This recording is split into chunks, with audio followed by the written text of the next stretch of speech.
Totalmente diferente na maneira de pensar, na maneira de agir. Só que no meu caso especificamente, eu já sou considerado diferente, assim, do ponto da maioria das pessoas, da maneira como eu sou, entendeu? Uns podem gostar, outros podem não gostar, e assim vai.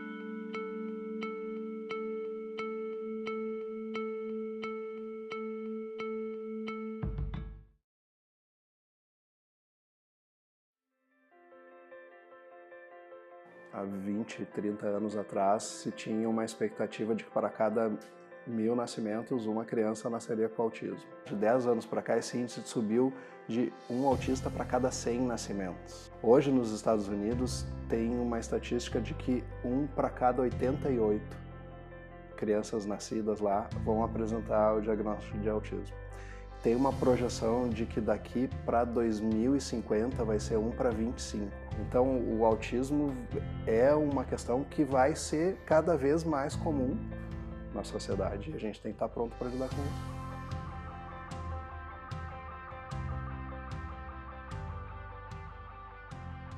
Então ele começou a ter problema de relacionamento na escola, que foi aos 3 anos e meio para 4 anos. Ele começou, ele não fazia grupo, ele não fazia parte de nenhum grupo, houve casos de agressão com colegas e ele chegou a ficar um tempo sem ir para aula, depois que voltou, que melhorou um pouquinho. Então aqui ele começou já a apresentar realmente um comportamento, começou a chamar a atenção.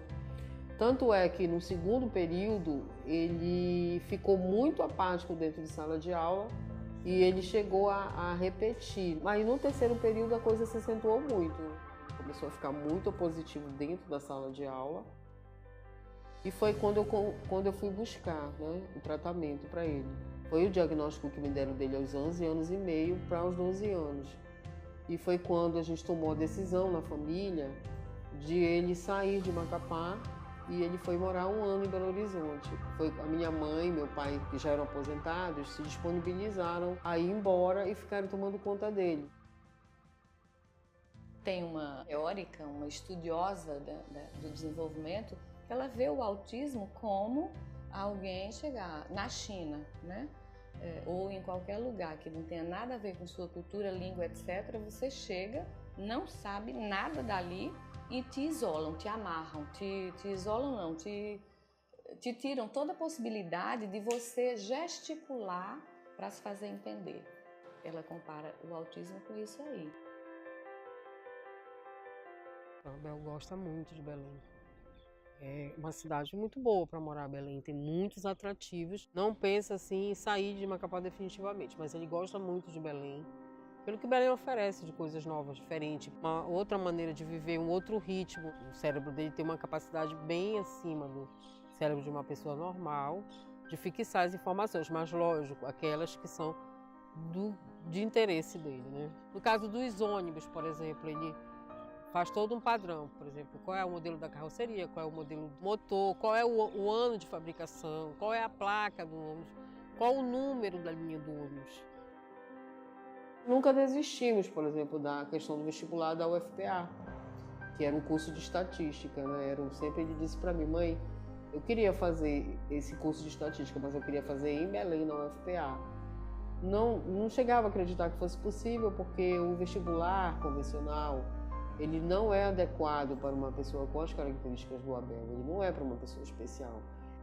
Eu sabia desse sonho dele, mas assim, poxa, eu pensava que nunca seria possível, né? Eu achava assim, poxa, meu filho nunca vai conseguir passar na Federal do Pará. Foi quando veio a vaga, né?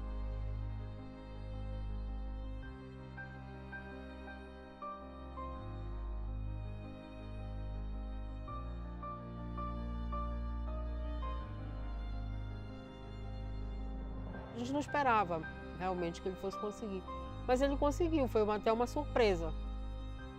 Não é só a oportunidade dele ter um curso superior, é uma oportunidade dele melhorar, crescer e trabalhar realmente as dificuldades da síndrome dele. Dificuldade, por exemplo, de usar a linguagem como um recurso de compartilhamento de informações, de organização de comportamento. Esse é o prejuízo maior dos autistas. Para nossa surpresa, o Abel tem um nível de interação muito organizada, né? Então, interagir com as pessoas não é um problema para o Abel. O Abel tem interesse em mapear, ter o maior número de pessoas conhecidas dentro da UFPA. Então, por onde ele passa, ele vai falando com todo mundo. Ele sabe tudo. Data de aniversário. Ah, tu faz aniversário quanto? Ah, tanto, 16 de julho de 1988. Ah, então tu tem tantos anos. Ele sabe automático essas coisas. Ele tem um potencial gigantesco. Ele é muito comunicativo. Ele é bem prestativo. Ele pergunta demais, né? Algumas das perguntas ele foge às vezes do assunto e tal. Mas ele tem essa característica de ser bastante comunicativo com qualquer um, tudo ele pergunta. Eu te digo isso porque eu presencio coisas nos corredores e tudo. Ninguém consegue, eu não consigo fazer umas contas como ele faz assim em 2 segundos. Na verdade é uma experiência totalmente nova. Me encontrei ali sem saber o que fazer, né? E justamente por não conhecer sobre as características da síndrome e tudo, né? O pessoal do NIS, inclusive, já veio aqui, já tiveram uma reunião com os professores e tudo. Hoje nós temos 340 alunos, mas nem todos são atendidos pelo núcleo. A importância do núcleo é porque ele foi pensado, né, a partir do projeto Incluir, em 2010, pelo MEC, no sentido de criar nas instituições de ensino superior os núcleos de acessibilidade. Uma equipe multiprofissional que possa pensar as políticas públicas, as ações, a organização da instituição para atender a esse público-alvo da educação especial, que são os alunos com deficiência, com transtornos globais de desenvolvimento e com altas habilidades. Então hoje, graças a Deus, aos poucos, a sociedade está acordando para essa necessidade de ter um serviço, de dar condições de uma pessoa especial fazer um curso superior e se inserir no local de trabalho, né? Ser uma pessoa produtiva. Dá para conseguir ser um bom profissional? É possível, óbvio. A família faz parte disso. Você vai trabalhar isso com ele, com o tempo, para ele poder achar, não, eu sou tranquilo, eu consigo fazer as coisas. E de fato muitos conseguem. E à medida que ele passa a interagir com as pessoas passam a aprender a interagir com elas e o que é mais importante, elas possam aprender a respeitar.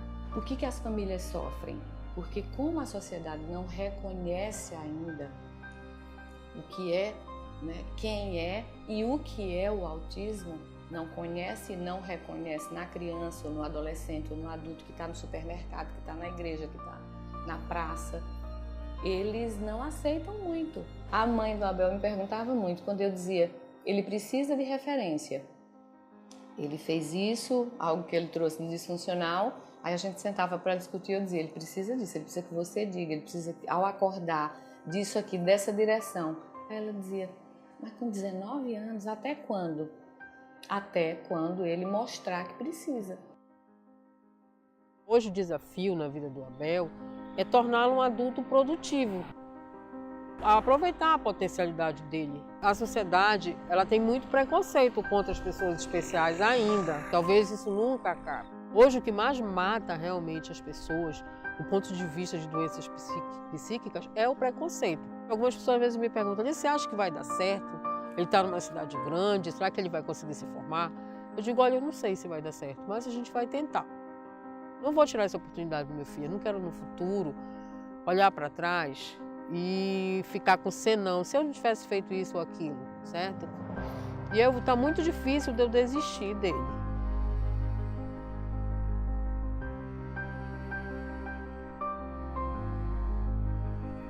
Ao mesmo tempo, eu não gostaria que meu filho fosse diferente do que ele é. Ele, graças a Deus, aceita muito bem o diagnóstico dele, é feliz do jeito que ele é. Eu acredito que o Abel veio para a minha vida para me melhorar, para me fazer sacudir a poeira, para correr atrás. Tem tantos momentos especiais que ele me proporciona, tanta felicidade. E eu sou tão orgulhosa dele ser quem ele é, uma pessoa tão especial. Cuidar de um filho especial é complicado, é difícil. Você tem que renunciar a muita coisa. Ele exige muito mais de você. Mas, ao mesmo tempo, você vai ter vitórias que você não teria se o seu filho fosse dito normal. Porque, na verdade, normal ninguém é normal. Só por ser humano, já sabe que ele não é normal, porque cada um é diferente do outro. Deus nos fez únicos e especiais todos. Alguns mais, né? Como é o caso do Abel. Consegue definir, Abel, o que é o Asperger? O Asperger, porque assim, o nome Asperger era de um cara também, era Louis Asperger, baseado no caso do grau de autismo dele, que é diferenciado, entendeu? É o foco em alguns assuntos, entendeu? É a maneira de comportar em si, entendeu? Que é muito diferenciada. É um hábito também da pessoa, da pessoa, por exemplo, gostar muito de conversar. Cada um é diferente na maneira de pensar, na maneira de agir. Só que no meu caso especificamente, eu já sou considerado diferente, assim, do ponto da maioria das pessoas, da maneira como eu sou, entendeu? Uns podem gostar, outros podem não gostar, e assim vai.